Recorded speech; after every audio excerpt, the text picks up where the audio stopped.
Imagine you are standing in a drafty stone castle in the year 1348. The air is thick with the scent of damp moss, wood smoke, and the metallic tang of an unwashed bronze mirror glinting in the flickering candlelight. You lean forward, and for a moment, you are mesmerized by what you see. Your skin is as pale as fresh milk. Your eyes, bright and clear, catch the firelight like polished amber. Your lips carry a natural flush that most noblewomen would kill for. In any other era, this would be your greatest asset. You would be a muse, a queen, a goddess. But in the Middle Ages, as you stare at that beautiful reflection, you should be trembling, because that face, that radiant, too pretty face, isn't a gift from the heavens. In this world, it is a target painted on your back. It is a ticking time bomb. It is, quite literally, a death sentence waiting to be signed by a priest, a jealous rival, or a lord who sees you as nothing more than a trophy to be broken. Welcome to the brutal reality of medieval Europe, a world where the Disney princess fantasy goes to die. If you were born beautiful in the 14th century, you weren't entering a fairy tale. You were entering a survival horror game where the rules changed every day, and the prize for winning was often a life of gilded imprisonment or a quick trip to the stake. You see, the medieval mind was a strange, dark place. They didn't see beauty the way we do, as a matter of genetics or luck. To them, your physical appearance was a moral barometer. It was a direct message from the soul.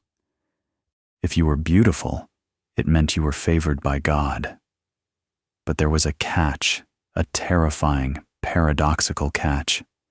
If you were too beautiful, if your radiance eclipsed the modesty expected of a God-fearing woman, then the narrative shifted instantly. You weren't a saint anymore. You were a snare, a trap set by the devil himself to lure righteous men into the fires of lust and eternal damnation. Think about the weight of that suspicion for a second. Every time you walked through the village market, every time you knelt in the cathedral, every time you caught the eye of a passing knight, you weren't just a girl.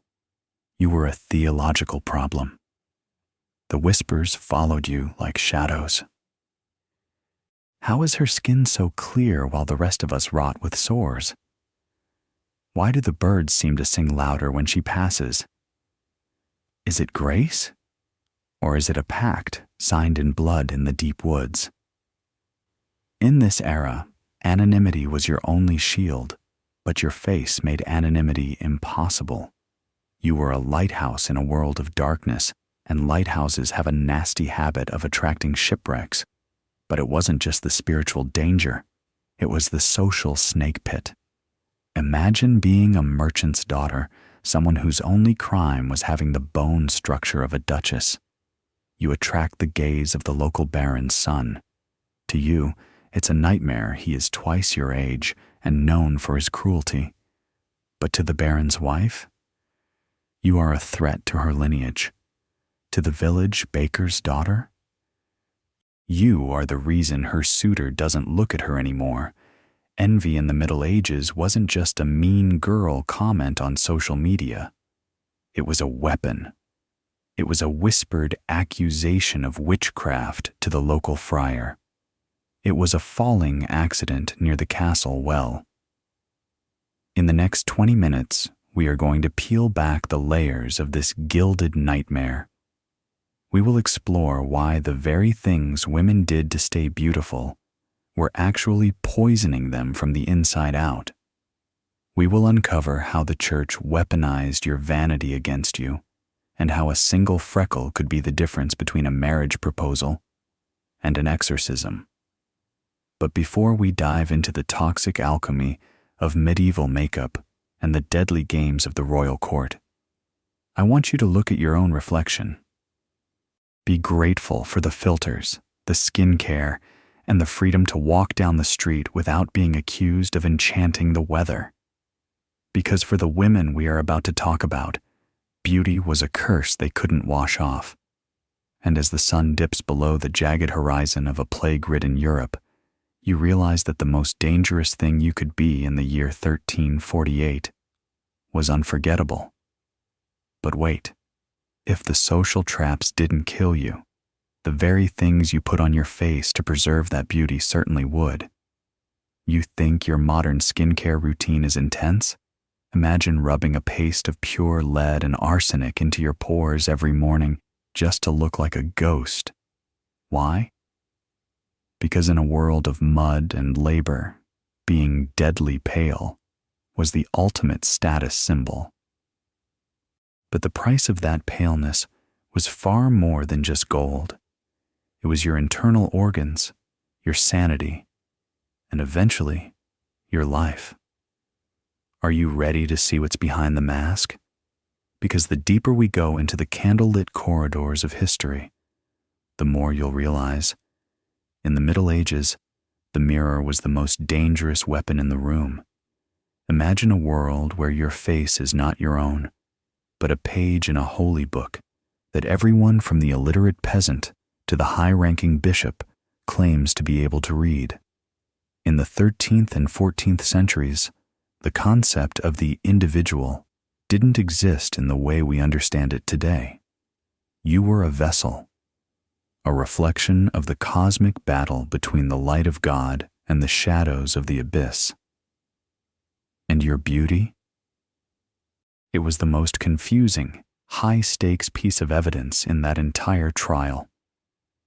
The medieval mind operated under a philosophy called physiognomy. It was an ancient idea, revived and twisted by medieval scholars, which suggested that the outer shell of a person was a perfect map of their inner soul. In theory, this was supposed to be a comfort. A symmetrical face, clear eyes, and a radiant complexion were seen as signs of divine proportion.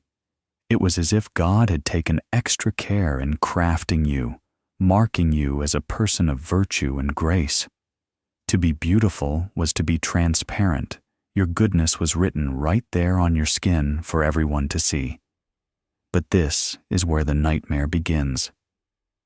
Because if God could use beauty as a sign of grace, the devil, being the ape of God, could use it as the ultimate disguise. Medieval theologians like Bernard of Clairvaux spent sleepless nights warning the faithful about the trap of the flesh. They preached that Satan was a master of aesthetics. He knew that a righteous man could easily resist a grotesque demon with horns and the stench of sulfur. But could that same man resist a woman with hair like spun silk and skin that glowed like the altar candles? To the church, an exceptionally beautiful woman was a walking paradox. On one hand, she was a masterpiece of creation. On the other, she was a janua diaboli, the gateway to the devil. The more perfect you looked, the more people began to wonder, is this beauty a reflection of a holy soul, or is it a mask worn by a demon to lure us into the sin of lust? Think about the psychological toll of being watched through this lens. Every time you smiled, you weren't just being friendly. You were potentially casting a glamour. Every time you brushed a stray lock of hair from your forehead, you were accused of flaunting the gift of God to incite desire. The church weaponized the concept of vanitas. They told women that their beauty was a fleeting, rotting thing, a flower that bloomed today and would be worm food tomorrow. To take pride in it was the original sin. Pride. The same sin that cast Lucifer from the heavens. So, how did they test your soul through your face? This is where the science of the time gets truly dark. Medieval inquisitors and friars looked for what they called the eye of the basilisk. They believed that some beautiful women possessed a gaze that could wither crops or strike a man dead with desire not out of love, but out of a dark, magnetic pull.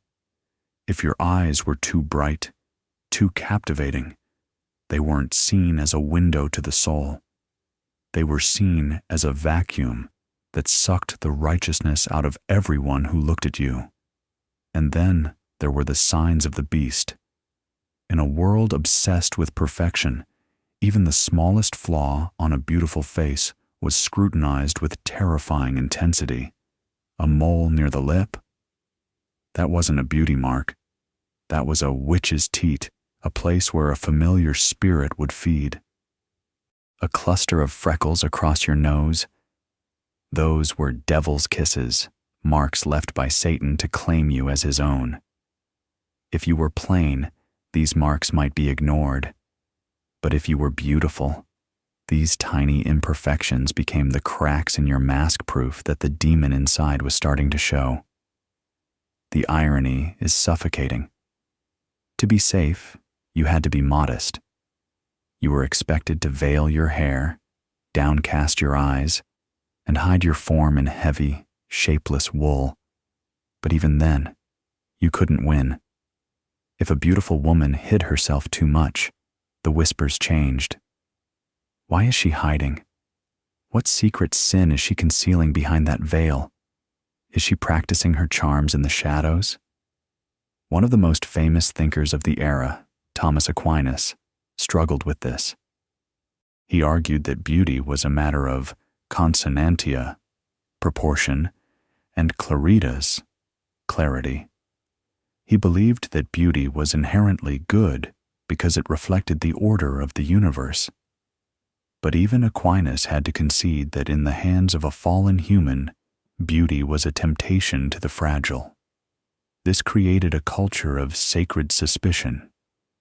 Imagine being a young noblewoman entering a cathedral. You are there to pray, to seek solace. But as you walk down the nave, the priest isn't looking at your devotion.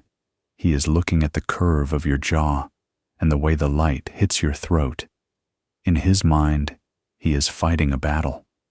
He wants to see the divine, but he can only see the temptation. And who is to blame for his impure thoughts? In the medieval world, it was never the man who failed to control his eyes.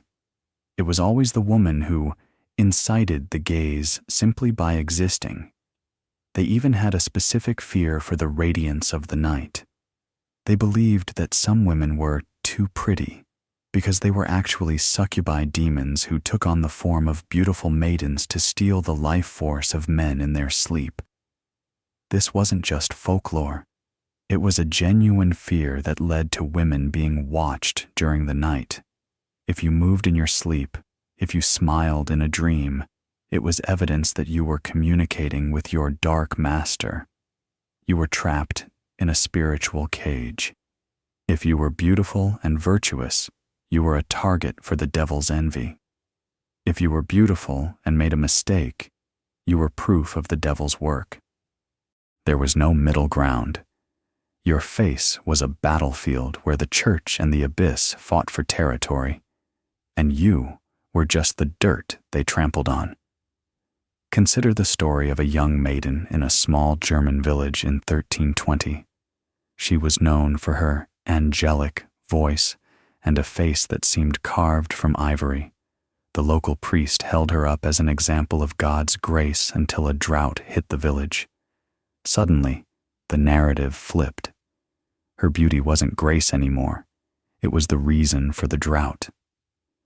The villagers whispered that God was punishing them because they had worshipped the creature instead of the Creator. They looked at her ivory skin and saw the white of a tombstone. They looked at her clear eyes and saw the dryness of the parched earth. This is the science of scapegoating. Beauty makes you visible, and in times of crisis, being visible is the most dangerous thing you can be. You are the easy explanation for God's anger. You are the physical manifestation of the sin that must be purged. As we move forward, we will see how this theological terror didn't just stay in the mind naturally, it moved to the body. If the church told you that your beauty was a trap, then enhancing that beauty was seen as an act of war against God. Using makeup wasn't just vanity, it was an attempt to correct the Creator's work.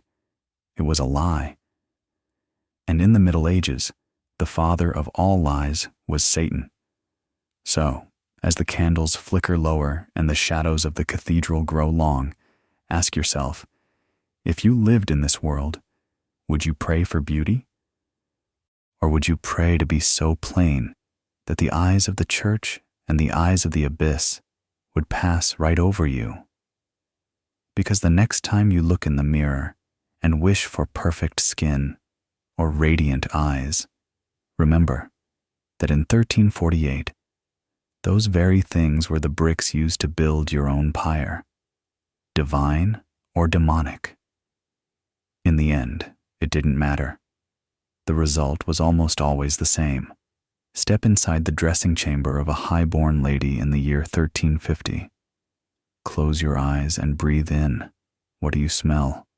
It isn't the sweet aroma of wildflowers or the fresh scent of spring. No.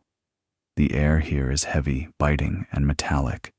It smells of sharp white vinegar, scorched earth, and a faint underlying scent of something rotting. On the heavy oak table sits a small, unassuming jar of white paste. It looks like clotted cream, smooth and inviting. But if you were to touch it to your tongue, it would taste like bitter electricity. This is Venetian ceruse, and for the next 500 years, this tiny jar will kill more women than many of the era's localized wars combined. To understand why a woman would willingly apply a neurotoxin to her face, you have to understand the medieval obsession with the ghostly ideal. In a world where the sun was the enemy of the elite, where a tan was the mark of a peasant who toiled in the mud, paleness wasn't just a beauty standard, it was a class declaration. To be as white as a marble statue was to say, I have never seen the sun. I am so wealthy that the light of the world is beneath me. But nature rarely grants a complexion that looks like translucent parchment. So, the medieval woman turned to alchemy. The recipe for ceruse was deceptively simple. Take thin strips of lead, place them in a pot over high-acidity vinegar, and bury them in a pile of fermenting horse manure for several weeks. The heat from the manure and the fumes from the vinegar would corrode the lead, turning it into a fine, white, flaky crust. This white lead was then ground into a powder and mixed with water or egg whites to create the ultimate mask. Imagine the ritual. You sit before your polished mirror, and your maid begins to apply the paste. It feels cool at first, tightening as it dries. Layer after layer is added until your pores are completely choked. Your skin becomes a flat, lifeless white, the color of a tombstone. You look angelic. You look pure. You look like a saint carved from ivory. But beneath that ivory mask, a chemical war has begun. Lead is a patient killer. It doesn't strike all at once. It seeps. Through your pores, it enters the bloodstream, beginning a slow, systematic dismantling of your nervous system. First come the headaches throbbing, relentless pulses behind your eyes that you dismiss as vapors or the weight of your heavy headdress. Then, the lead palsy. You notice a slight tremor in your hands as you reach for your wine. Your muscles begin to atrophy, feeling weak and heavy, as if your limbs were turning to the very stone you've tried to mimic. But the most ironic tragedy of ceruse is what it does to the very skin it's meant to beautify. As the lead sits on your face, it begins to eat away at the tissue. It dries out the natural oils, creating deep, premature wrinkles and pits. Your skin turns a sickly, mottled gray. When you wash the makeup off at night, you are horrified by what you see in the mirror. A face that looks 10 years older, scarred and sallow. And what is the only solution a medieval woman knows? More lead, To hide the graying skin and the new pits, she applies an even thicker layer of ceruse the next morning. It is a cycle of decay hidden by the very poison that causes it. A beautiful suicide, one brushstroke at a time. But the pale ghost needs a flush of life. A woman without color on her cheeks was seen as sickly, or worse, uninspired. So after the lead comes the vermilion. Vermilion is a vibrant, searing red, a color so intense it looks like it was stolen from the heart of a dying star. Its source? Cinnabar, or, to put it in modern terms, mercuric sulfide. Pure, concentrated mercury. You dab the red powder onto your cheeks and lips. It gives you that maiden's blush, the look of a heart full of passion.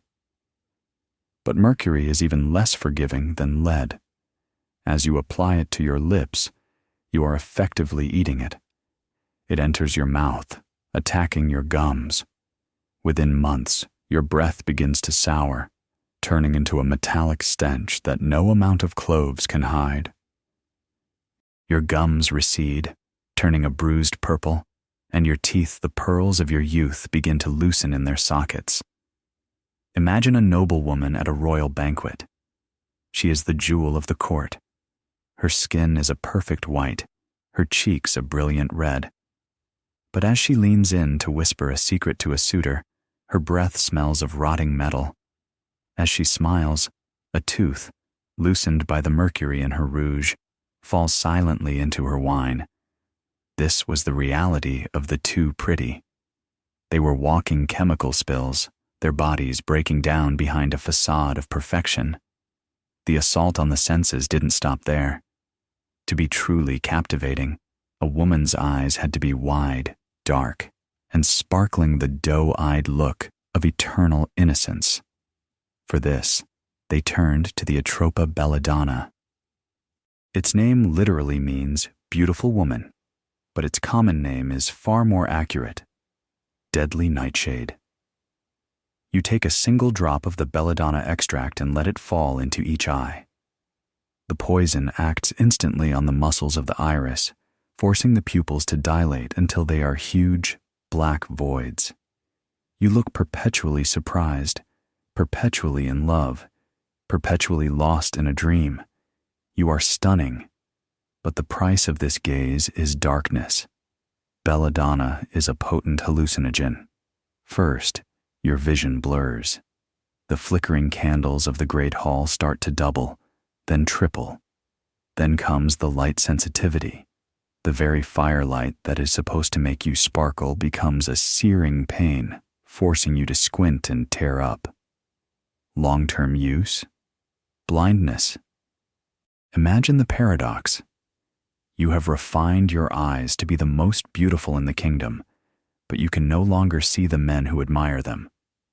You are a blind goddess, stumbling through a world of shadows, all for the sake of a larger pupil, and we haven't even touched on the hair.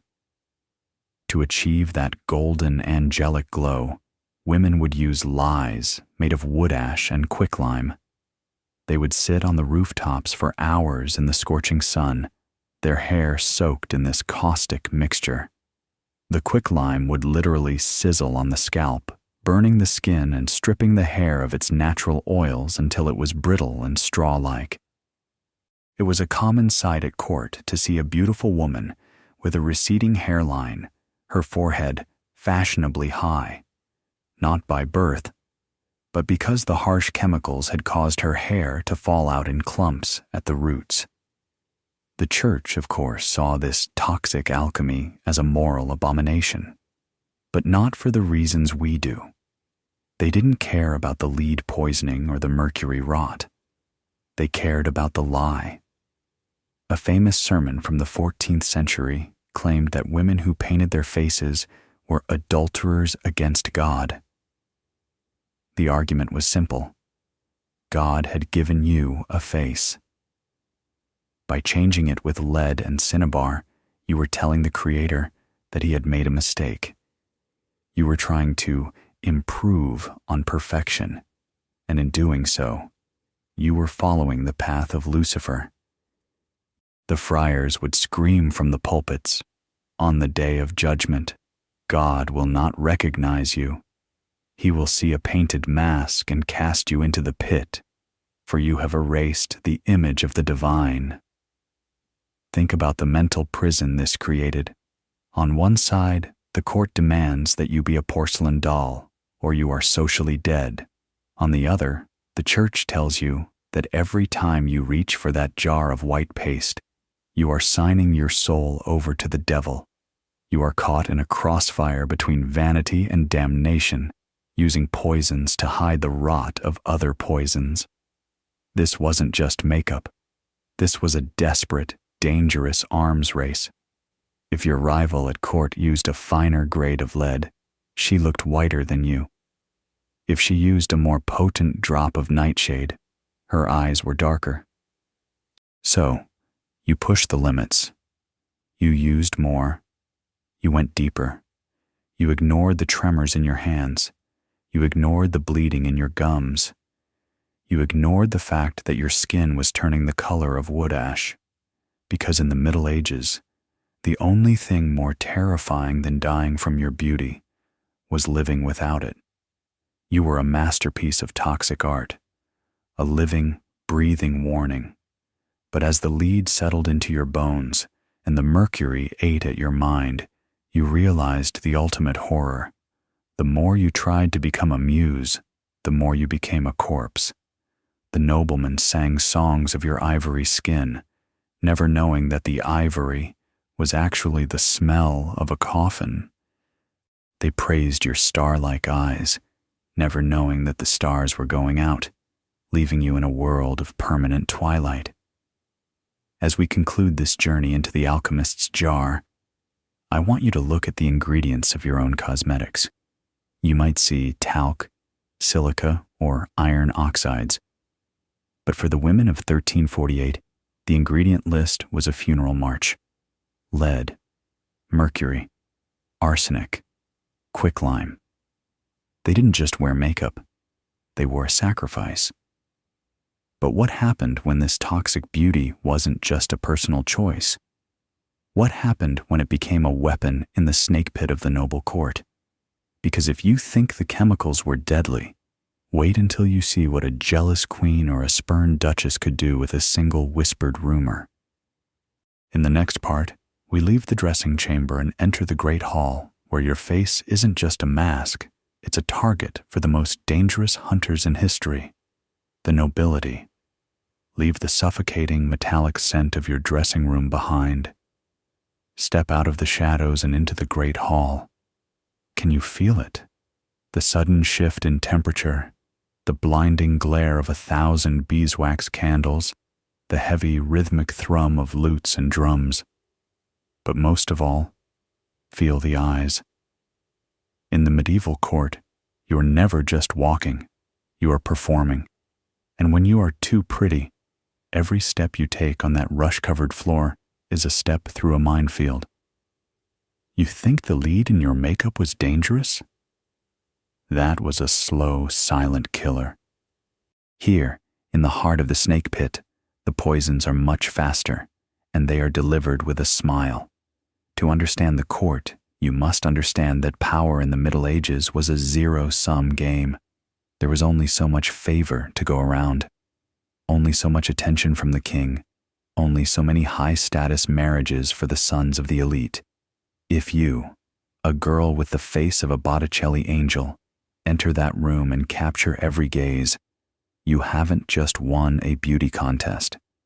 You have committed an act of theft. You have stolen the light from the queen. You have stolen the prospects from the duchess's daughters. You have made yourself an enemy of every woman in the room before you've even reached the dais. This is the mean girls of the 14th century, but the stakes aren't just a seat at the lunch table. They are your life, your family's land, and your very soul. Imagine the ladies-in-waiting. History books often paint them as a supportive circle of friends, a sisterhood of embroidery and shared secrets. But in reality, for a woman whose beauty threatened the hierarchy, They were a pack of wolves in silk. They were the masters of the whisper campaign. Envy in the medieval court was a highly refined art form. They didn't need to stab you in the chest. They just needed to plant a seed. A soft giggle behind a fan as you pass. A subtle remark to the Queen's confessor. Does it not seem strange, Father, how the young lady's eyes sparkle so unnaturally when the sun sets? I've heard the villagers speak of a certain forest clearing she visits alone. One whispered word, witchcraft, unchastity, pact. In an age where a woman's reputation was her only shield, these whispers were more lethal than a broadsword. If they could convince the court that your beauty was a tool of the devil, you wouldn't be admired. You would be shunned. You would find yourself eating alone at the end of the long table. The silence around you growing like a cold fog. But let's talk about the physical sabotage, because when whispers weren't enough, the snake pit got its hands dirty. Imagine preparing for the royal mask, the one night where the king himself might choose a new favorite. You go to put on your finest silk gown, the one that cost your father a year's profit, only to find the hem has been accidentally shredded by a stray cat. Or perhaps your servant, bribed by a rival, has mixed a drop of caustic lye into your rosewater. You wash your face, expecting a glow, and find yourself screaming as your skin begins to blister and peel. This wasn't accidental. This was a calculated strike to remove the competition. If you aren't beautiful, you aren't a threat. The isolation was the most brutal part. To be truly beautiful at court was to live in a gilded prison of loneliness. You could never be sure who was a friend and who was an informant. Your maid? She might be reporting your every word to the Duchess. The handsome knight who brings you a lace kerchief? He might be a pawn in a game to ruin your virtue so you can be banished to a convent. You were a prize to be won by the men and a plague to be avoided by the women. You lived in the center of a constant, swirling storm of intrigue, where every compliment was a trap and every invitation was a potential ambush. Consider the tragedy of Agnes Sorel, the first officially recognized mistress of the French king. She was said to be the most beautiful woman in the world. She used her influence to counsel the king, to push for peace, to patronize the arts. She was a muse, yes, but she was also a diplomat. And yet, at the age of 28, she died suddenly, in agony, shortly after giving birth. For centuries, they said it was pregnancy fever. But modern forensics tells a different story. Her body was riddled with mercury. Was it the toxic makeup we talked about? Or was it a gift from a rival who couldn't stand the sight of her power? In the medieval court, the line between beauty routine and murder was often non-existent. And the men, oh, the noblemen, were perhaps the most dangerous snakes of all. To them, your beauty wasn't something to be cherished. It was a commodity to be conquered. A beautiful woman was like a legendary sword or a champion warhorse, something to be owned to prove one's status. They didn't see you. They saw a trophy. If a powerful duke decided he wanted you, it didn't matter if you were already betrothed or if you despised him. He had the land, he had the knights, and he had the king's ear. He could manufacture a scandal to break your engagement. He could threaten your father with ruin. He would hunt you down with the same cold, methodical persistence he used to hunt stags in the royal forest. And once he captured you, you would be locked away in his castle, a bird in a cage, your beauty serving only to flatter his ego until the next new beauty arrived at court. This is the great irony of the too pretty noblewoman. You are the most visible person in the room, yet you are the most invisible. Your thoughts don't matter. Your fears don't matter. Your voice is drowned out by the constant, deafening roar of everyone else's opinions about your face. You were a pawn on a chessboard where the players were kings and queens, and the squares were made of rumors and blood. You spent every waking hour checking your wine for the bitter taste of poison, every night listening at the door for the sound of a key turning from the outside. As the music swells in the great hall and the dancers spin in a blur of velvet and gold, look closely at the faces of the women in the circle. See the tight, frozen smiles. See the eyes that never stop scanning the room for a weakness. This isn't a celebration. It's a battle. You are the target. You are the beautiful, glittering center of the snake pit. And as the queen catches your eye from across the room, her expression unreadable behind a mask of white lead, you realize that the most dangerous weapon in this castle isn't the executioner's axe. It's the envy of a woman who was once the most beautiful in the room, and the obsession of a man who will do anything to own the one who replaced her. But what happened when the games of the court reached their logical conclusion? What happened when your face was used as the ultimate bargaining chip in a deal you never agreed to? Because if you think being hunted by a duke was terrifying, wait until you see how the very structure of medieval marriage was designed to trap you in a life you didn't choose. In the next part, we descend from the glittering hall into the cold, hard reality of the marriage market. It's time to talk about the marriage trap. Imagine you are no longer a human being with thoughts, fears, or a favorite color. You have been reduced to a signature on a piece of drying parchment and a list of assets. In the Middle Ages, the word love was something poets sang about under balconies, but for a noblewoman, it was a dangerous luxury she could rarely afford. For you, marriage wasn't a beginning, it was an auction. And your beauty? It was the premium that increased your father's asking price. In the high-stakes game of medieval geopolitics, a woman was a bridge between two bloodlines. If your family had land but lacked a title, you were the currency used to buy it. If your father was a king seeking an alliance to avoid a war, you were the peace treaty. And if you happened to be too pretty, your value skyrocketed. But here is the bitter truth. The higher your price, the more absolute your ownership became. Think of the pre-marriage inspection. This is a detail history often skips because it is too uncomfortable, too clinical.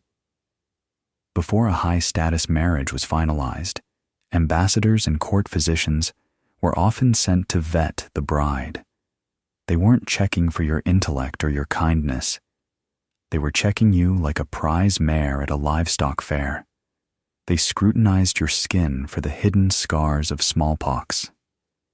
They measured the width of your hips to ensure you could survive the brutal gauntlet of medieval childbirth. They looked at your teeth, your hair, and the clarity of your eyes. If you were exceptionally beautiful, they noted it as a sign of vitality and purity. You stood there, shivering in a cold chamber, while men you had never met discussed your body as if it were a plot of fertile land or a chest of gold florins. You weren't a bride, you were an investment, and once the deal was struck, the cage door swung shut. In the US and UK narratives of the medieval era, we often see the grand weddings, the silk banners, the wine flowing from fountains, the heavy gold rings. But look at the bride's face.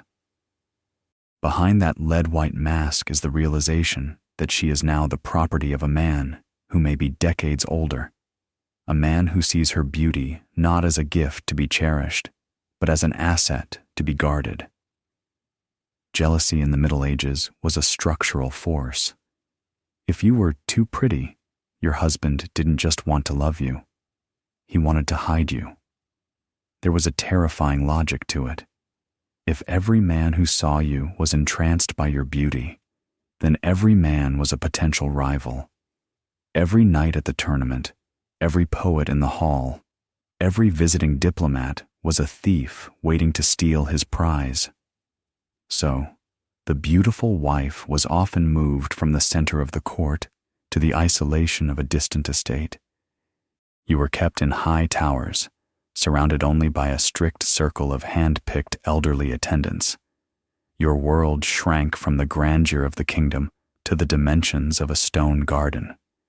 You were the rose of the castle, but roses in the Middle Ages were often kept in walled enclosures so that no one else could smell their scent. The isolation was a slow erosion of the soul. Imagine months, years, spent waiting for a husband who only visited you for one purpose: to secure his legacy. This is the dark core of the marriage trap. Breeding. Your beauty was seen as a promise of beautiful heirs. The pressure to produce a son was a crushing weight that began on your wedding night and didn't end until you were either successful or dead. Each pregnancy was a roll of the dice with the reaper. In an age where 1 in 3 women died in the birthing chamber, being fertile and fair was a lethal combination. You were expected to remain a radiant muse while your body was being systematically broken by continuous cycles of labor and nursing.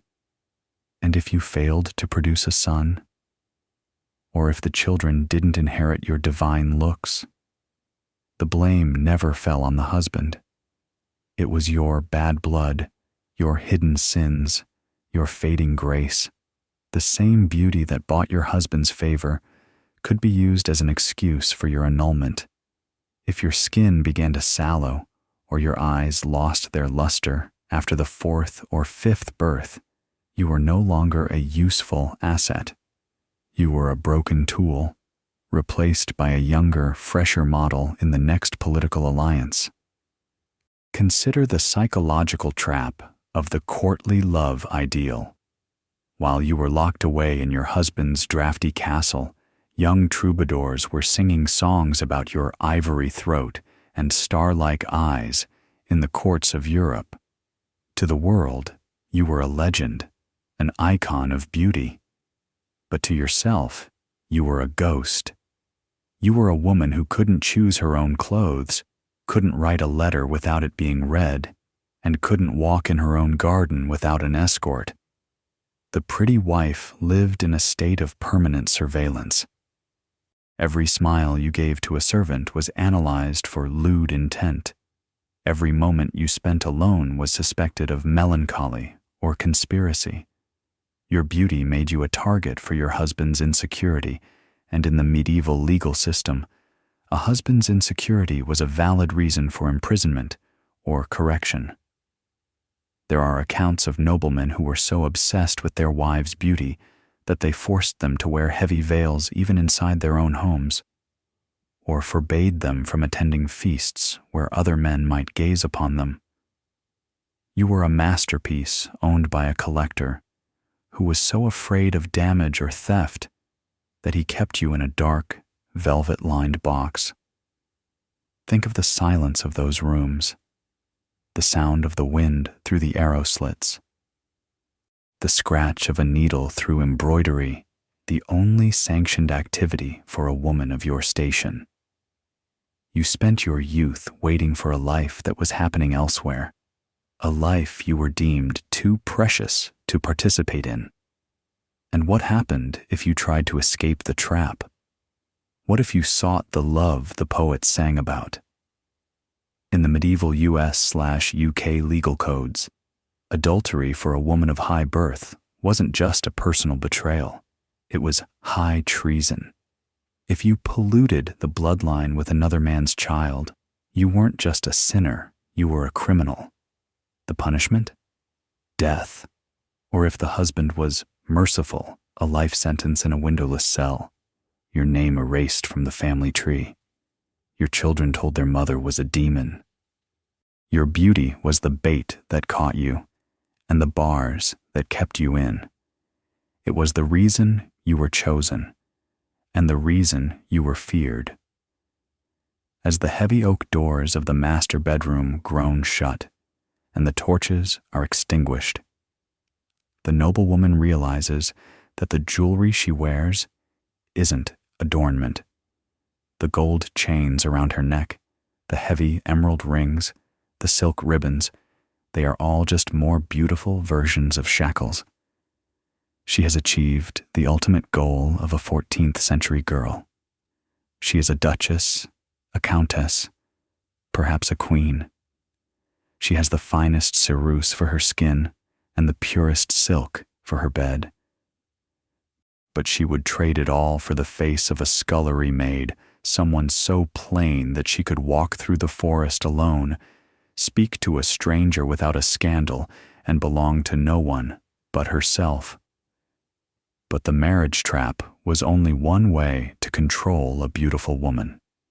There was another, far more terrifying method used when a woman's beauty couldn't be owned, or when it threatened the very foundations of the church's power.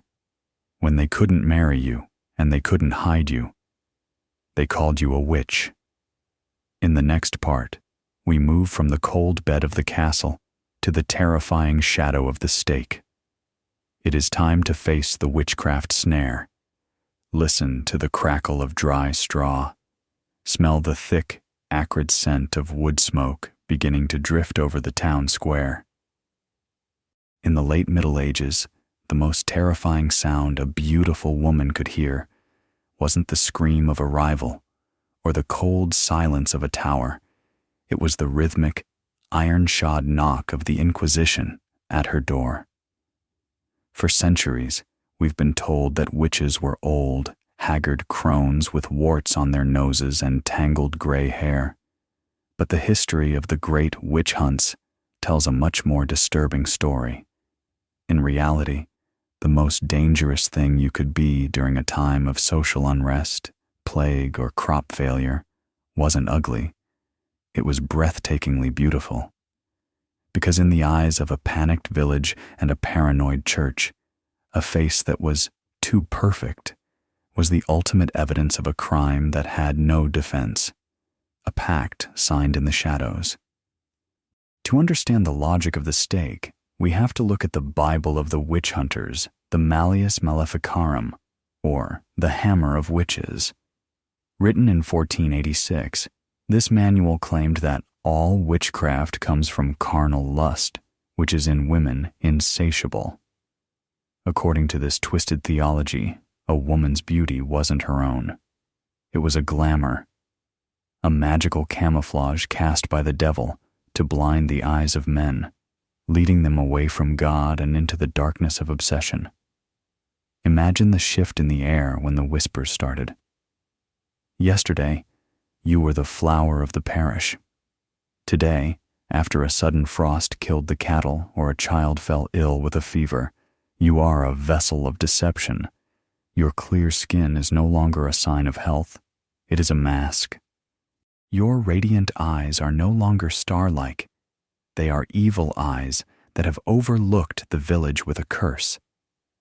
The very beauty that once brought you admirers now brings you the inquisitor. The legal trap was ingenious. If you were plain, you were ignored. But if you were beautiful, your beauty itself became the primary exhibit.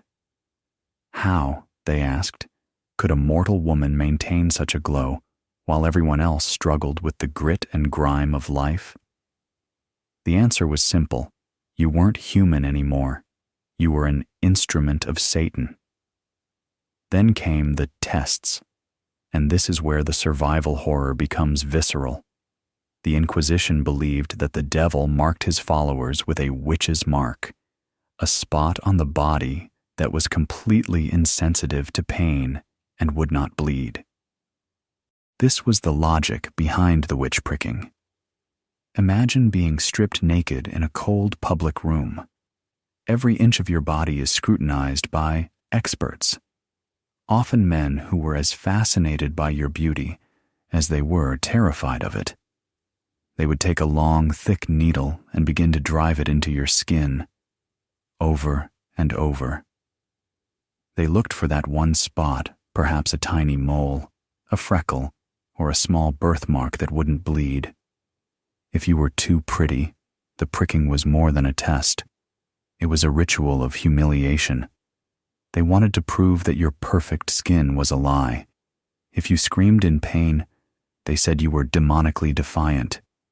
If you fell silent from shock, they said it was proof of the mark. It was a trial designed to break the very vessel they claimed to be investigating. But what if you had no marks? What if your skin was as flawless as marble? In the medieval mind, this was even worse. A body with no marks was a body where the devil had hidden his signature too well. They would shave your head, the beautiful hair we talked about in Part 3, stripping you of your last shred of identity.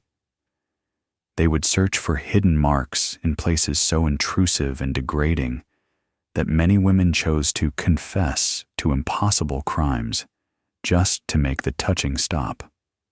This is the psychological core of the witchcraft snare, the destruction of the muse. The goal wasn't just to catch a heretic.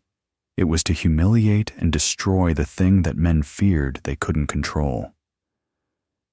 Your beauty was a power that bypassed the church's hierarchy, and the only way for the church to regain control was to burn the source of that power to ash. Think about the open loop this created in the medieval village. If the prettiest girl in town could be a witch, then everyone was a potential target. This fueled a cycle of sacred paranoia. Jealousy, once a quiet sin, now had a legal outlet. A woman who coveted your husband, or a neighbor who resented your family's prosperity, only had to point a finger and say, "I saw her looking at the moon with a strange light in her eyes." Because of your beauty, the accusation was instantly believable. "Of course she's a witch," they would say. "Look at her. No human woman is that fair without help." The trial itself was a theater of the macabre. They would use sleep deprivation, forcing you to walk for days without rest until you began to hallucinate. In your haze, the questions would come. When did the black man come to your bed? How did you use your face to lure the priest into sin? If you mentioned a suitor's name, he was arrested. If you cried, they claimed you were crying for your master. And then there was the drowning test. They would tie your right thumb to your left toe and throw you into a lake. This was the ultimate medieval catch-22. In their view, water was a pure element used in baptism. If you were innocent, the water would accept you and you would sink and likely drown before they could pull you out. But if you were a witch, the water would reject you and you would float. If you floated because of the air trapped in your heavy skirts, you were hauled out and taken straight to the fire. The beautiful woman was drowned if she was holy and burned if she was lucky. The fire, that was the final cleansing.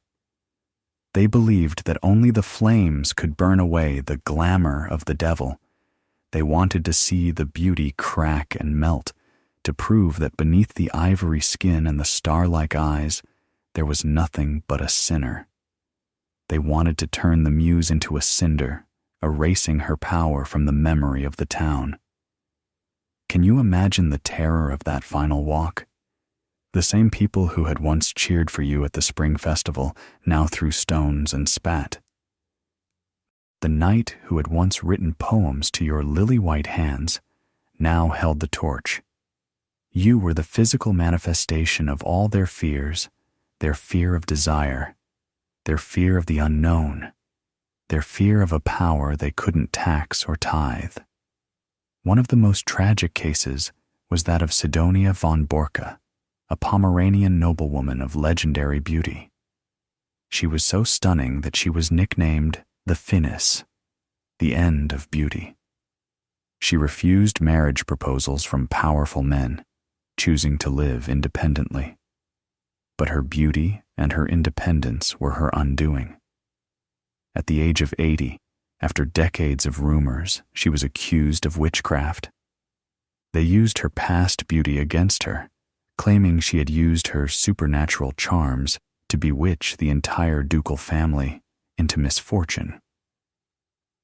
They didn't see an old woman. They saw the demon who had once been a beautiful girl. She was beheaded and burned in 1620. This is the grim reality of the Too Pretty survival challenge. Beauty didn't protect you. It made you a high-value target. It was a light that attracted the moths of envy and the wolves of the law. In the Middle Ages, if you were beautiful, the question wasn't if someone would try to destroy you. The question was, how? Would they use lead and mercury to poison your skin? Would they use marriage to lock you in a tower? Or would they use the law to turn your beauty into a crime punishable by fire? The mirror was a window, and for the church, it was a window into hell. But wait, what if the fire didn't come for you? What if you avoided the Inquisitor, survived the lead makeup, and navigated the marriage market? You were still trapped in a body that was constantly failing you in a world with no medicine. To stay pretty, women turned to a different kind of horror, a medical nightmare of remedies that make the pricking needle seem kind. Are you ready to see what's in the medieval medicine cabinet? Because we're about to explore the medical nightmare of being a woman who couldn't afford to get sick. Feel the cold, rusted edge of a barber surgeon's lancet against the soft blue vein of your inner arm.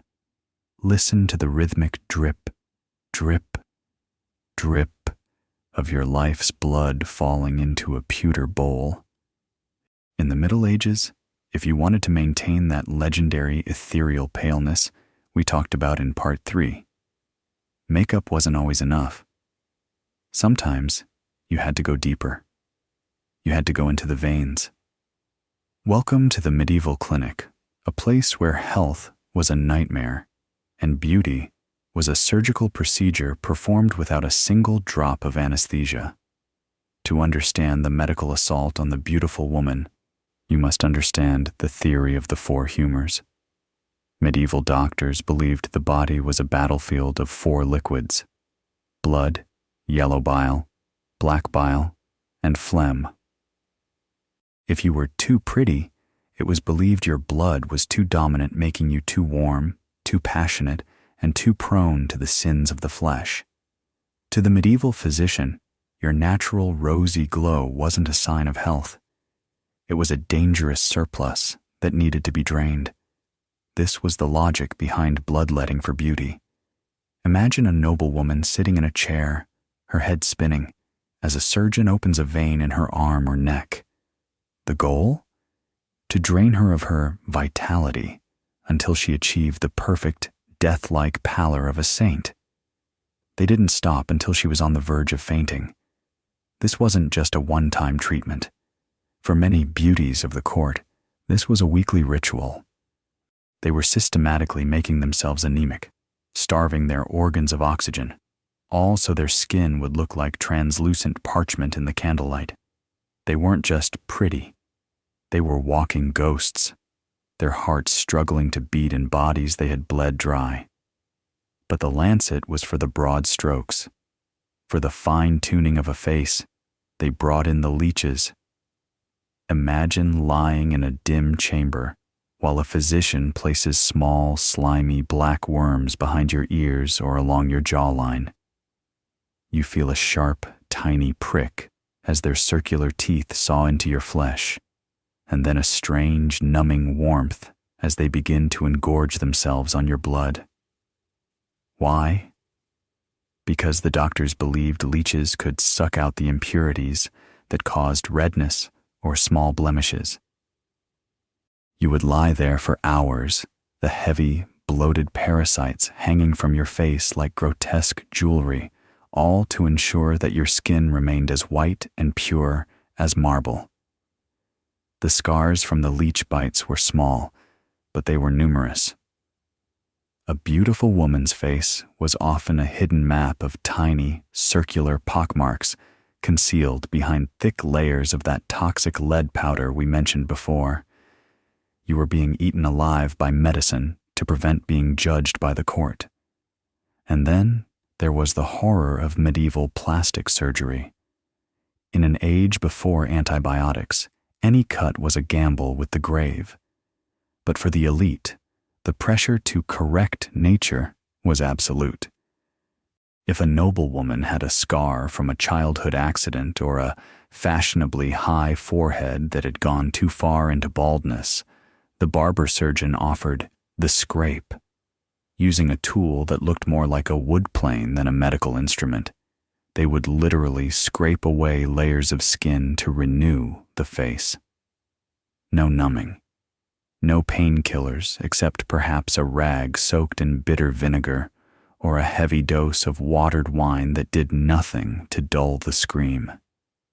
You were held down by 3 strong men while the surgeon sculpted you. If the wound became infected, which it almost always did, they applied poultices made of moldy bread, pigeon droppings, or hot grease.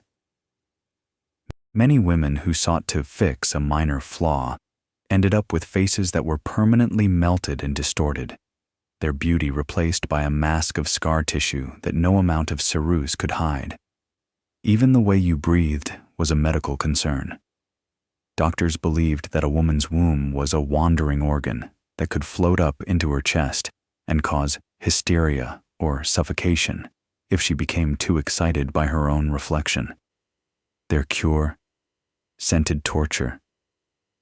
They would place foul-smelling substances like burnt hair or sulfur under the woman's nose to drive the womb down, while placing sweet-smelling herbs near her lower body to lure it back.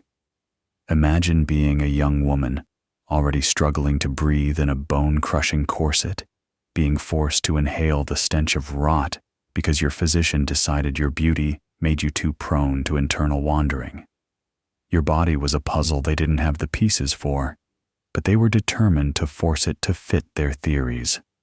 The diet of the fair was another form of slow starvation.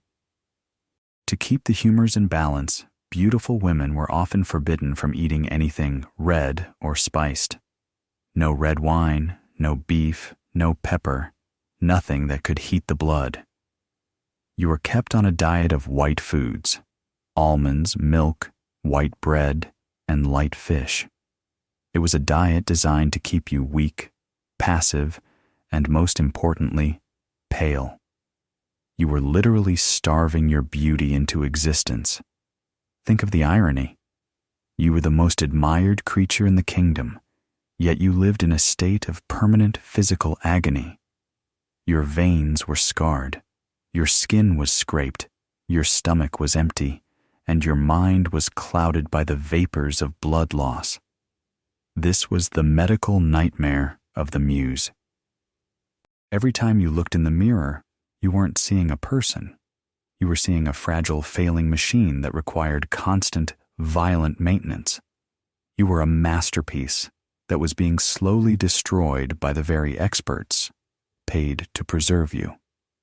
As the barber surgeon wipes his bloody hands on a stained apron and packs away his leeches, the noble woman realizes that her beauty isn't a shield against pain, it is the invitation for it. In the Middle Ages, the more you were worth, the more they were willing to cut you. But the scars of the lancet and the bite of the leech were only the physical price. There was a psychological price to pay as well, especially when the protective arms of the men who claimed to adore you began to feel more like the bars of a cage. It's time to talk about the grandest lie of all, the myth of the protector. In the next part, we unmask the knight in shining armor and see what was really behind the code of chivalry. Welcome to chivalry's dark side. Picture the knight in shining armor. He sits atop a massive, thunderous destrier his lance steady, his plumes caught in the wind. In the songs of the troubadours, he is your savior. He is the one who slays dragons and braves storms just to kiss the hem of your silk gown. But if you were too pretty in 14th century England or France, you knew the chilling truth that history has spent centuries trying to hide. Chivalry wasn't a code designed to protect women. It was a code designed to professionalize the violence of men. And you? You were the ultimate prize in their lethal game of prestige. Welcome to the dark side of the fairy tale, where the man sworn to protect you is the very person you should fear the most. To understand why a beautiful woman was in danger from her protectors, we have to look at the ritual of the tournament. Imagine sitting in the high stands of a jousting field. The air is thick with the smell of horse sweat, roasted meat, and the metallic dust of armor. You are there as the queen of beauty and love. Every knight on that field claims to be fighting in your name. They wear your colors. They carry your silk kerchief, your favor, pinned to their sleeve. But look closer at the transaction. In the medieval mind, a knight's honor was a quantifiable asset. To win a tournament was to increase his value. And having the most beautiful woman in the kingdom bestow her favor upon him was the ultimate status symbol. It was like winning a gold medal that breathes and bleeds. You weren't a person he loved. You were a high-value banner he carried into battle to prove he was superior to his peers. Your beauty was the fuel for his ego, and the moment you ceased to be the fairest, his chivalry would vanish like smoke in a gale. This led to the suffocating obsession of courtly love, or fin amour. History books often describe courtly love as a noble, unrequited passion. But for the woman at the center of it, it was a form of sanctioned stalking. Imagine a knight who has decided you are his muse. He writes you poems you didn't ask for. He stands outside your window in the rain. He vows to go on a 3-year crusade just because you glanced at him during a feast. This sounds romantic to the modern ear, but in the Middle Ages, this devotion was a trap. By making you his muse, the knight was effectively branding you. He was declaring to the court that you were his inspiration. If you rejected him, you weren't just being honest, you were dishonoring a hero. You were seen as cruel, cold, or unworthy of a knight's heart. The social pressure to accept the unwanted advances of a powerful, armed man was immense. You were being loved into a corner, your autonomy stripped away by a man who claimed to worship you. And what happened when the worship turned into possession? Chivalry gave men a moral excuse for extreme jealousy. Because a knight was sworn to defend the honor of his lady, he could justify controlling every aspect of her life. If another man looked at you, your protector would see it as a personal insult to his own prowess. This led to endless, bloody feuds sparked by nothing more than a stray glance at a beautiful face. You were the catalyst for violence you never wanted, a Helen of Troy in every village, watching men kill each other over the right to own your reflection. The knight's armor wasn't just for protection. It was a wall between you and the rest of the world. He didn't want you to be safe. He wanted you to be contained. But the most dangerous moment for a too pretty woman was when she dared to say no. In the medieval US/UK narratives of chivalry, we are rarely told about the spurned knight. When a man who has built his entire identity around being your champion is rejected, his nobility often curdles into a lethal rage. He has invested his prestige in you. He has fought tournaments for you. He has spent his family's gold to buy you jewels. If you refuse his hand, or worse, if you choose a man he considers his inferior, The code of chivalry often provided a path for revenge. He could defend his honor by accusing you of leading him on with witchcraft, a theme we explored in Part 6. He could claim you had corrupted his noble heart with your beauty. Or more simply, he could use his military power to take what he believed he had earned. Bride kidnapping or raptus was a terrifyingly common reality for beautiful heiresses. A knight and his men-at-arms would ambush your carriage, carry you off to a remote keep, and marry you by force. The law often sided with the knight after all. He was a protector of the kingdom, and you were just a girl who had incited his passion with your face. Chivalry was a closed loop of male ego. It was a conversation between men about men, using women's bodies as the vocabulary. Think of the Lady of the Fountain or the Maiden in the Tower. These aren't just fairy tale tropes.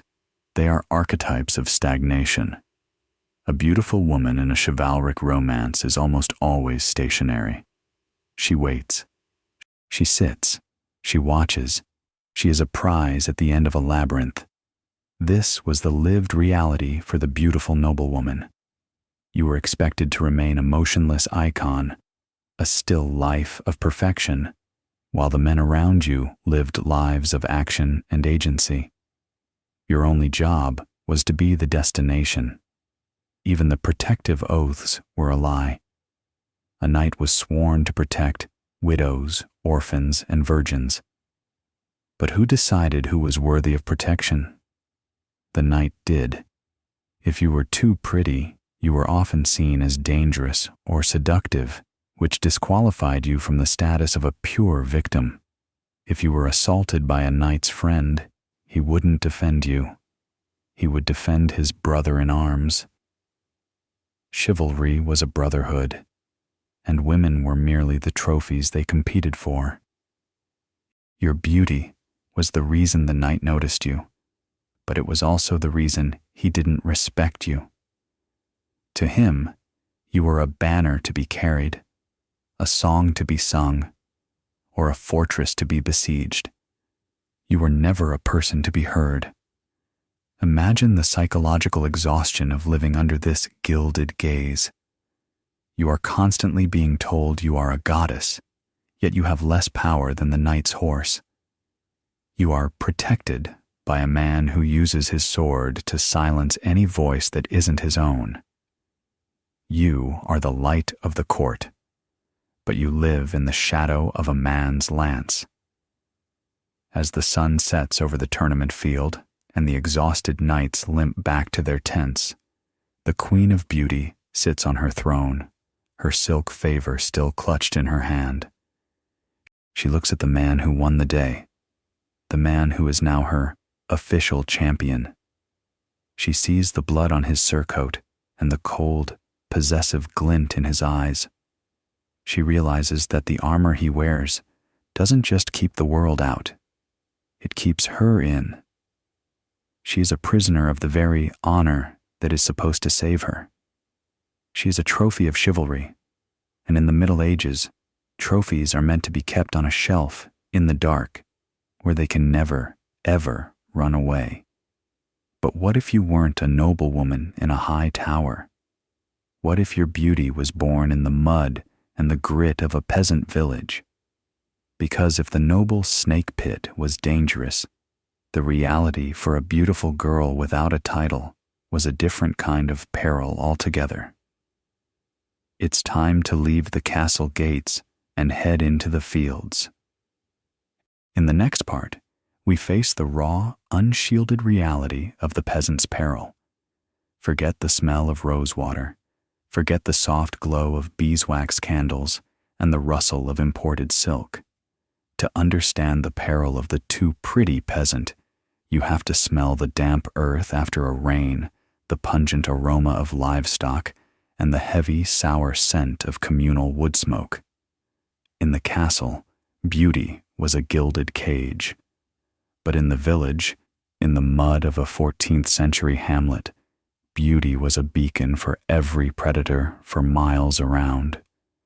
And unlike the noblewoman, you had no tower to hide in, no knights to defend your honor, and no laws that saw you as anything more than a piece of property attached to the land.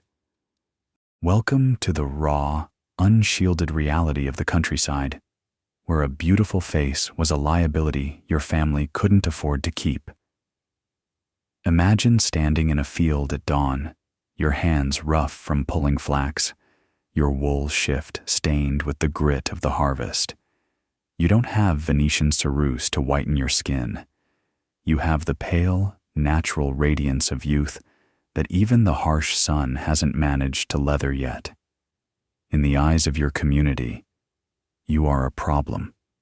Your father looks at you and sees a target. Your brothers look at you and see a feud waiting to happen. To a peasant family, a daughter who is too pretty is like a gold coin in a house with no locks. It's only a matter of time before someone comes to take it. In the medieval village, your only protection was marriage to a local lad, someone who could work the soil alongside you. But beauty made even this simple escape dangerous.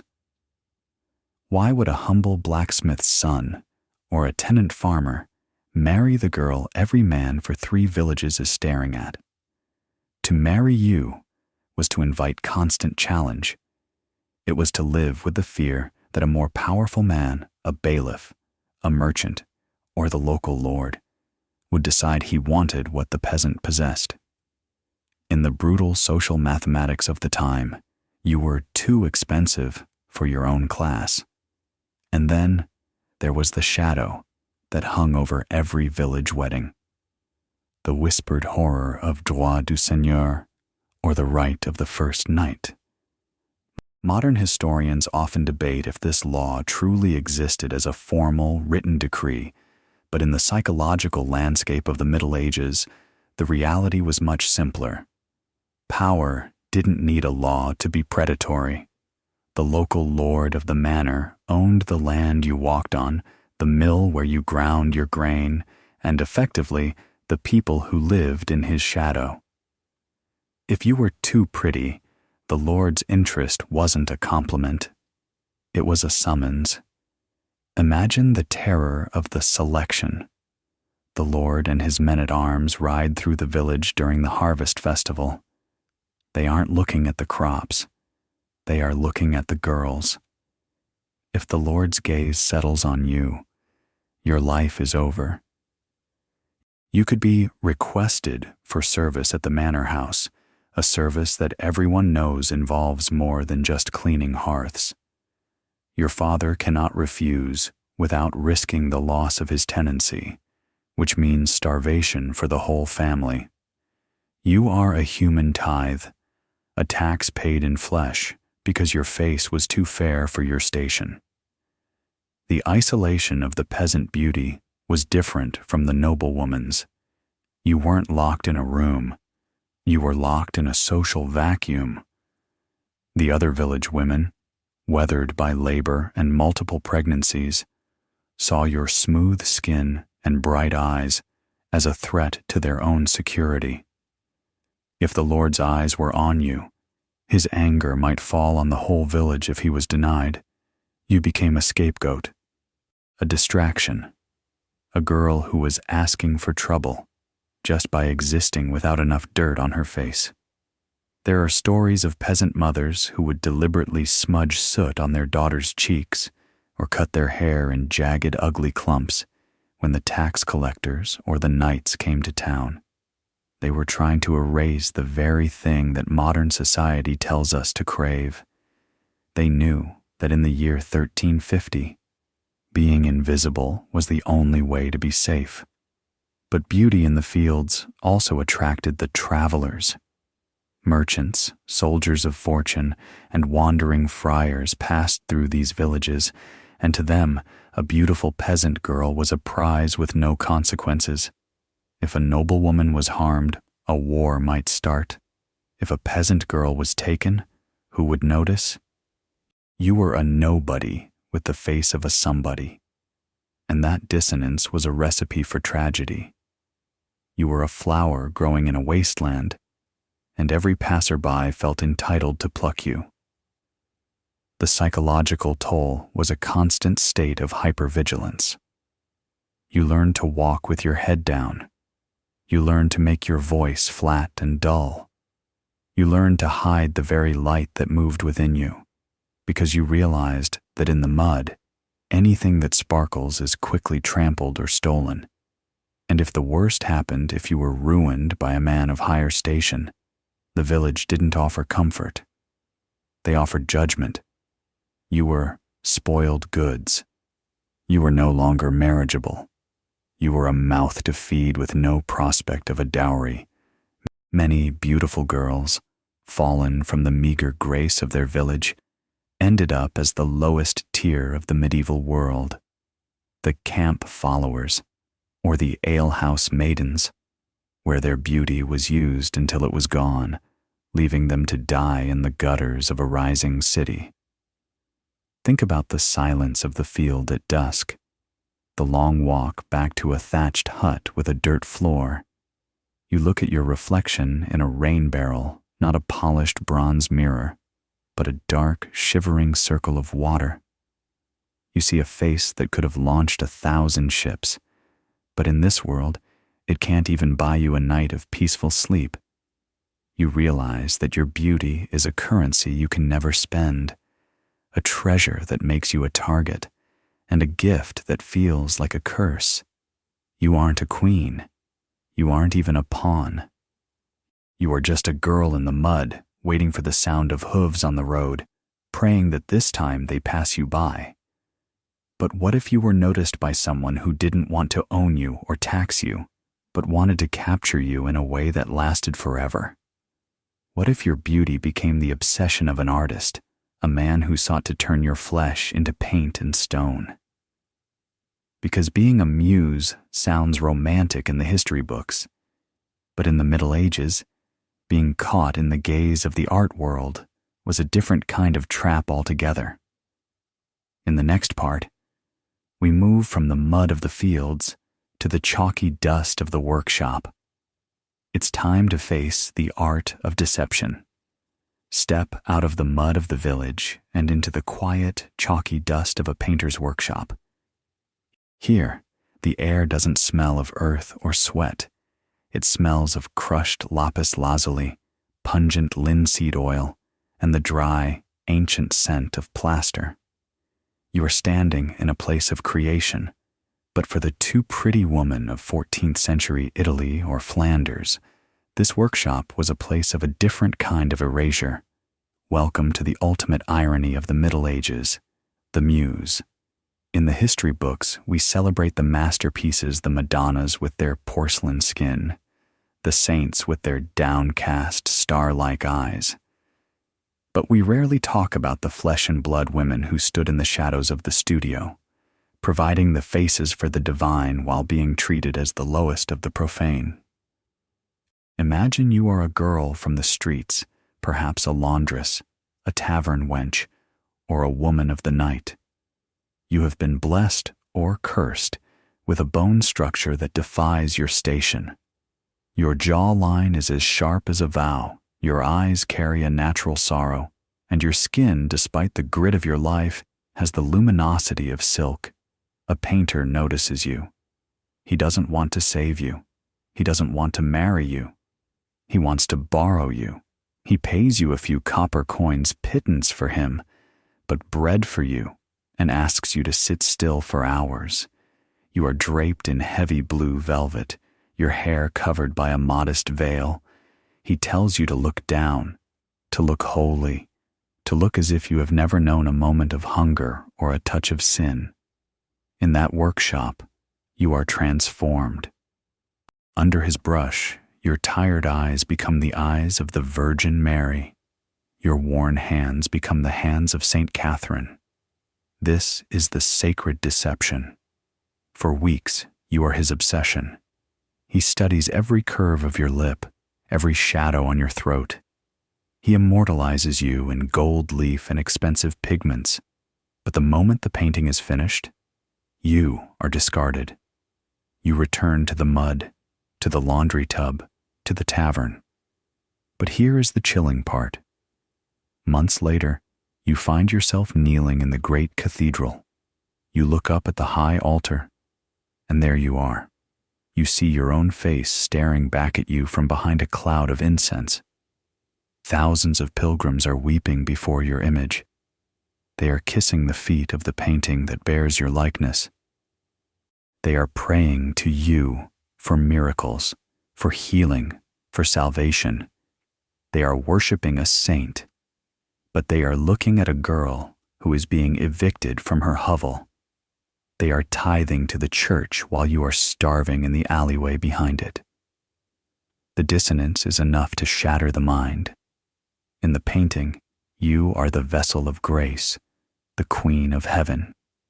In the street, you are a nothing. If you were to tell a priest, "That is my face," he would beat you for blasphemy. You are the hidden ghost of the Renaissance, the silent fuel for the fires of devotion. You are a masterpiece on the wall and a mistake in the gutter. This deception wasn't just about art. It was about the commodification of the muse. The artist and the church owned your image, but they didn't want the baggage of your humanity. They wanted the light, but not the candle. Think about the danger of being recognized. If the village realized that the face of the Virgin in the local chapel was actually the girl who worked in the alehouse, the backlash was lethal. The community didn't blame the artist for the lie. They blamed the woman for the defilement. They saw your beauty as an insult to the holy figure you represented. "How dare she have that face?" they would whisper. "How dare a common sinner look like the Mother of God?" Your beauty made you a target for a specific kind of religious rage, the rage of the disillusioned believer. You were a walking reminder that the divine was actually just made of paint and a girl from the docks. And what about the painters themselves? To many, the muse was simply another pigment to be used.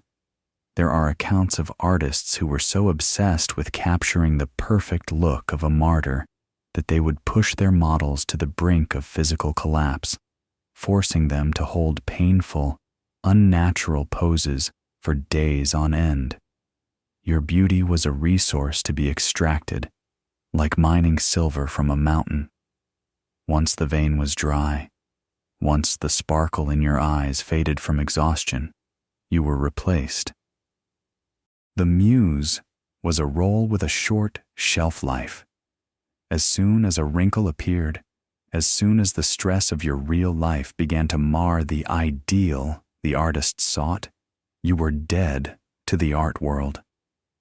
You were a sketch to be crumpled and thrown into the fire. Consider the story of a girl in 15th century Florence. She was the model for a famous painting of a saint being led to the stake. The artist was praised for the haunting realism of her terrified expression. What the critics didn't know was that she wasn't acting. He had kept her locked in the cold studio for 3 days with no food to achieve that hollowed spiritual look. Her beauty was the instrument of her torture, and her suffering was the world's beauty. This is the dark legacy of the medieval muse. You were the inspiration for the world's most beautiful things, but you were never allowed to own them. You were the face of the church, but you were never welcome at its heart. You were a goddess in the candlelight and a shadow in the sun. You realize that in the Middle Ages, being too pretty meant your face belonged to everyone but you. It belonged to the church for their altars, to the painters for their fame, and to the pilgrims for their hope. You were a public monument made of flesh, and like all monuments, you were meant to be stared at, but never heard. As the painter cleans his brushes and the incense smoke drifts over the altar, the girl who was the Virgin Mary slips out the back door of the cathedral. She pulls her ragged shawl over her head, trying to hide the face that the whole world is praying to. She realizes that the most dangerous lie isn't the one told by the devil. It's the one told by the brush. But what happened when the world outside the workshop wasn't just looking for beauty, but for someone to blame? Because as the 14th century ground on, a darkness was approaching that no amount of gold leaf could hide. A darkness that turned every beautiful face into a sign of the apocalypse. In the next part, we face the ultimate survival challenge, plague scapegoating. When the Black Death arrives, being too pretty becomes a crime against a dying world. Listen to the bells, not the joyous peal for a wedding or a victory, but the low, monotonous, rhythmic tolling of the death knell. It is 1347, and the air of Europe has changed. It no longer smells of the painter's oil or the noble's musk. It smells of vinegar, scorched herbs, and the sweet, cloying stench of human rot. The Black Death has arrived, and in its shadow, the rules of civilization are melting away like wax in a furnace. In this dying world, being too pretty is no longer a social risk or a medical gamble. It is a neon target in a city of shadows. Because when a third of the world is turning black with boils, and God seems to have turned his back on humanity, the survivors don't look for medicine. They look for a sacrifice. Imagine walking down a street in London or Paris. The gutters are choked with the dead. The screams of the suffering are the only music left. And there you are, your skin still clear, your eyes still bright, your beauty seemingly untouched by the pestilence. In any other year, people would call it a miracle. Now, they call it a theft. The medieval mind, gripped by the most profound terror in human history, looked at a beautiful woman and asked a lethal question.